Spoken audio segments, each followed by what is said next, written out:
Gipuzkoarrak, lehorrak. Nafarrak, burugogorrak. Bizkaitarrak eta bereziki bilbotarrak, handi usteak. Arabarrak, arraroak. Lapurtarrak, frantsestuak. Baxe nafartarrak, lasaiak, behar bada lasaiegiak. Eta zuberoan, zuberotarrak, denak hartzainak, hartzaintzari emanak. Ez garari hemen lagunak egiten, ez dugu inor mindu nahi, baina egia da askotan horrelako gauzak entzun behar izaten ditugula Euskal Herriko gure bizilagunen partetik.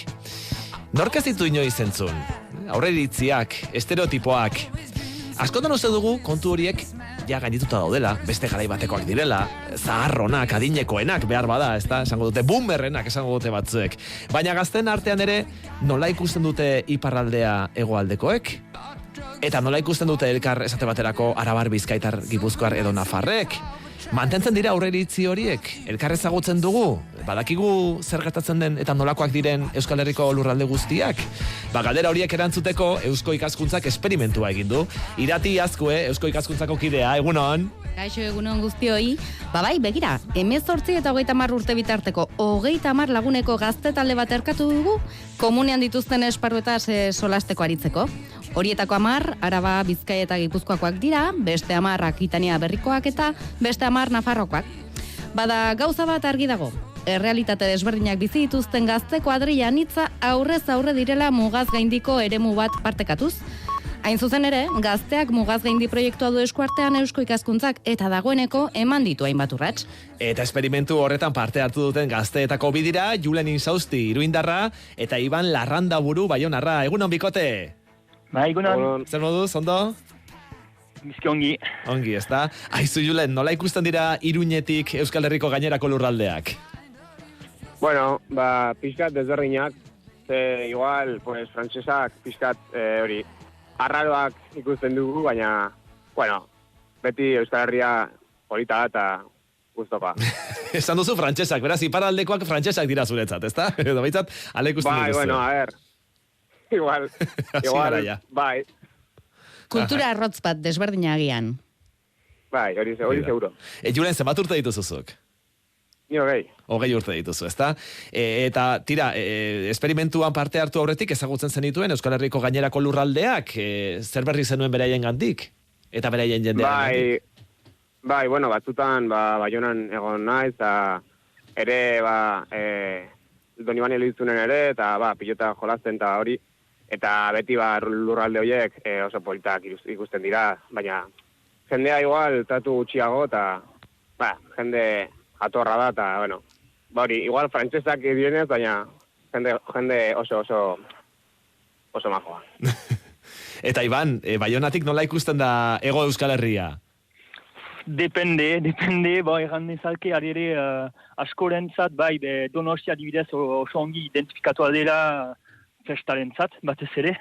Eta egia da, gero Iluña berdin, eta... Aixiarekin beraz, hemen... Bai, hori da, baina gero, egan ezake, Baionan egoaldeko hainitz etortzen direla, beraz, ari ere ahemanak sortzen direla hori eskerre, eta beraz, bada ari ere egoaldeko ezagutza aski fina egan ezake. Eta ezagutza hori izan daiteke nolabait partekatua? Zuek elkarrengandik zergatik parte hartzezuneten proiektu honetan, gazteak mugaz gaindi izeneko proiektuan? Ni gutxinez... Julen. Vale. Ni, proiektu hau ezagutu nuen gazte kontsejoagatik, aurkeztu zidaten proiektu hau eta interesgarria dela iruditu zitzaidan, eta horregatik parte hartzea erabaki nuen, eta oso pozik nago proiektuan. Eta zure kasuan, Iban? Eta ni aspalditik ibiltzen naiz mugaz gainiko kontuetan, tesia idazten ari naiz hori buruz, eta beraz, erran ezake pixkat salbu espen banda izeraz, eta egoedeko errealitatea aski ongi ezagutzen dut, eta bainan beraz Eusko Ikaskuntzan parte hartzen dut aspalditik ere, eta beraz horren bidez jakinarazi zidaten proiektu hori bazera, eta beraz gogotik parte hartzen dut naturalki egan ezake.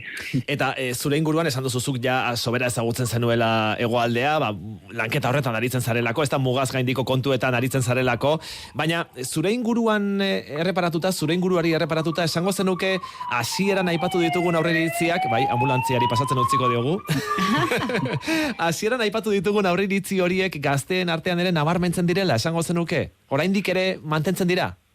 Bai, mantentzen dira, batez ere hizkuntza, bestearen hizkuntza espaitu, bestea, egan ezake deia euskara, hemen iparaldean gutxi erabilia dela oraindik, hainitzek ez dakite, beraz, hizkuntzan aidetik mugatuak dira. Espainolez badakite, baina ez gehienek ere, ez dira gai espainolez ere elkarrizketa sakonik egiteko, egan ezake, beraz, bada ez ezagutza bat alde hortatik, eta ez dugu aukerarik justuki trukatzeko eta partekatzeko, beraz, aurreritziak mantentzen dira horregatik. Beraz, bai, aipatu dituzun aurreritziak oraindik nahiko presente dira, bai. Oso ezberdin ikusten gaituzue, hegoaldekoak, edo bestakit, oso ezberdinak ara, batzuentzat. Oso ezberdinak, bai, alde batetik erran ezake, alere bai da elementu amankomun batzuk eta identitateari buruz eta badakigu alere gauzak partekatzen ditugula, badakigu guk denek iparaldekoek, baina alere bai aurreritzi batzuk mantentzen dira hori segur, bai.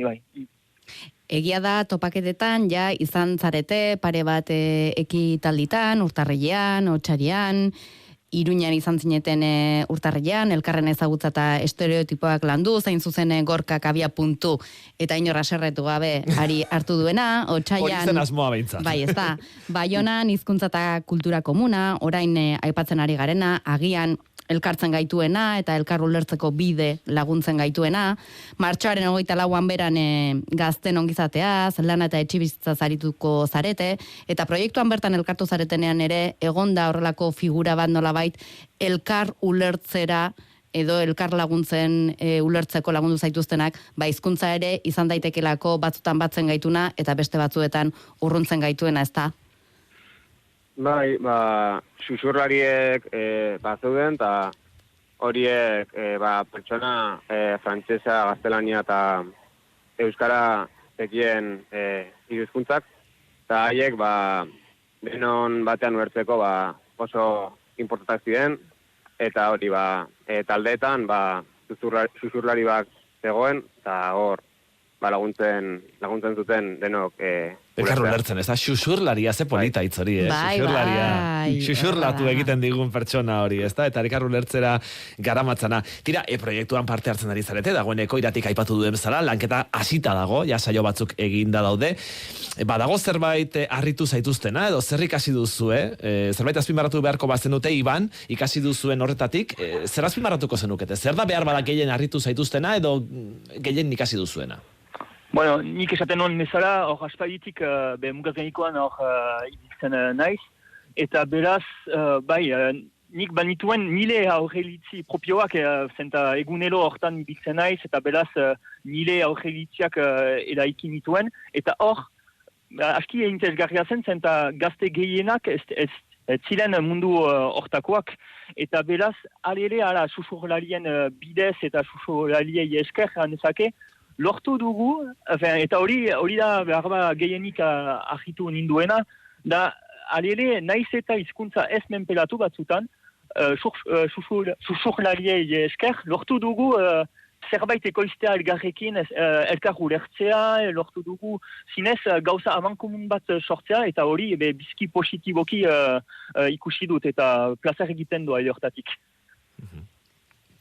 Pentsatzen dut ere, elkartu zareten momentu honet, horietan, bai urtarrilean, otsailean, laizter martxoan elkartuko zarete, susurlarien bitartez behintzat elkarren berri izan duzue, komunean ipini dituzue zuen keskak, zeintzuk izan dira? Hemendik aurrera ere zerbait elkarrekin eraikitzeko bidean jarri baitzaret, ezta? Agian partekatzen dituzuen kezkak Julen izan daitezke etxe bizitza arazoari begirakoak, edo aisi partekatu bat, nola ikusten duzu zuek aisia, esan dugu hegoaldekoak zein iparraldekoak, elkarri begira egon izan garela, nola bait, inguru giroari, edo naturgunei begira, gure aisiari begira, esan aipatu duzu lehenago, baina zein da benetan jatorrian pixkat zu gazteoi kezkatzen zaituztena, eta elkarrekin zer eraiki daiteke? Bai, esaten duzun bezala, uste dut, denok elkartzea importantea dela, eta gure kexak espresatzea eta esatea. Uste dut ere, bakoitzai, igual kexa desberdinak izan aldituela, edo interes desberdinak. Adibidez, zure kasuan Julen, partekatu zenitunak edo maigainean jarri zenituztenak? Niri hori, kultura eta hizkuntza oso importantea eta oso gai interesantea iruditzen zait, eta azken bilketan hori tratatu zen, eta hori gai horiek oso importanteak iruditzen zidaten, eta hori tratatzea ondo iruditzen zait. Zer egin daiteke adibidez, bai? Segi, barkatu? Bai. Baita ere, niretzako importantea da ere kirola igual fomentatzea eta igual gehiago egitea, usteet, euskal pilota adibidez, gure kirola da eta hori gure kulturan, gure kultura barruan dago, eta hori mantentzea eta fomentatzea ere importantea iruditzen zait. Begira, futbola zaratago ere badira beste zenbait kirol, ez da? Eskupilota. Bai. Hori da, eta gainera balio dezakete nolabait lurraldeak artikulatzeko edo, ez? Zurtzeko nolabait esateko eta elkarren arteko ezagutza eta harreman horiek bultzatzeko. Iban, Julen, esan dugu, oraindik ere lanketa martxan dela, uztailean guztiaren ondorioak eskura izango ditu, Eusko Ikaskuntzak. Ez dakit dagoeneko ondoriorik atera ote duzuen, Julen, ez dakit ote duzun ondorioren bat, edo zerbait azpimarratu nahiko zenukena? Barkatu, ez dizut ondo guretu. Ea ondoriorik atera ote duzun dagoeneko, edo zerbait konklusio modura esaneko ote zenukeen, topaketa hauen inguruan? Izan ere, uztailean emaituko dira, aipatu nez gorkak, eta uztailean, egindako ibilbide luze horretan, jasoko dira, zuek egin dituzuen gogoeta hoiek, hausnarketa hoiek, eta, bidelerro bat izan daiteke etorkizunari begira, saretze horretan, ezta? Mugaz gaindiko gazteak elkartu, eta zeuek erekitako etorkizunerako bide bat, komuna. Bai, usten dut, hori, pues igual, futurorako eta hori begira, gauza interesanteak egin alditugu, eta hori, denok batean lantzen, denok batean, hori, jende desberdinari ezagutzen, eta gauza desberdinak landu aldira, eta ibilbide horretan, gauza interesgarriak egin aldirela. Iban, zuk baduzu iritzi propiorik? Ez, nik ganezake gure bideak eta behiak elaikitzeko, itxalopena badugula denek eta horrek laguntzen gaitu, gure motorea da, eta zinez piskat ni urrundik nik urrundik begiratu nuen bigarren saio hori, eta hartzen nintzen gazteek benetan nahi zutela egarrekin zerbait elaiki, eta megauzari nahiko abstraktoa da, baina hainbat hobe ez. Nele ustez, utzi behar dugu albezain zabal, eta beraz, esperantza handiko zerbait sortzen alko dugu denek elgarrekin bai. Tira esan dugu, uztailean guztiaren ondorioak eskura izango ditugula, eta hortxe, erreparatuko diogu, berriz ere karriko dizkigu iratik, ondo baderitzo baintzat, ondorio horiek guztiak. Mila esker bikote gaur amaraunean sartu irten egiteko tarte bat hartzeagatik, eta lurralde arteko harreman horiek nolabait bideratzen laguntzagatik. Iban Larrandaburu, Julen Izausti, eskerrik asko. Mi esker. Irati asko, hurrengora arte. Hurrengora arte.